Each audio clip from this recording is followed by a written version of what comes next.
Brush twice a day, but still decay? Grave bone loss got you down? Breathe new life into those pearly whites when you use Learnew, the dentifrice for the dead. Replace the calcium lost to jackals, vultures, and ravens, and your rictus grin will sparkle again. Also available with our patented necromantic stain release formula for vampires. And use dental fleece. 100% wool twine floss quickly removes gristle from between even the sharpest of werewolf teeth. Try Learnew for the dead, undead, and monstrous. You'd have to be mad not to. Are we in the gazing sphere today? Yes. Jesse of Nothing, Arizona asks, would you address the effects of geographic location on spiritual things? Some places I visited feel wide open for invoking ghost appearances and out-of-body experiences, while other places render me unable to do much spiritual work, and I don't even feel like myself there.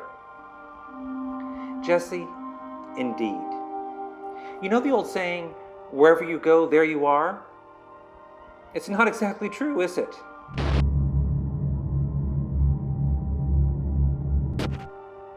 Though we're purportedly on a sphere spinning in the void, perhaps even hanging upside down, no 2 points on that sphere are the same, no matter what the geometrists would have us believe. If you ask me, it's all because the fabric of space-time has gotten bunched up in some places and stretched out in others. In the United Kingdom, folks consider going from one village to another to be a bigger journey than commuters in the United States do. I learned firsthand that a journey of a few miles or newfangled kilometers between English villages absolutely does feel farther than the map suggests. It's as if space in the UK is concentrated, so to speak. If a foot is compressed into an inch, or whatever the modernist would call it, it's like moving in slow motion to traverse the scrunched reality. This happened to me in Central Florida, too. The map showed what should have been less than a 2-hour drive across the peninsula, but it took me 5 hours due to a compression there of the fabric of space. Then I went to Oklahoma, where the sky is vastly, disconcertingly bigger than it is in other places. I can only imagine Montana, which is dubbed Big Sky Country. One must find holes in the scrunched fabric for one's spirit to soar. Here's how to do it.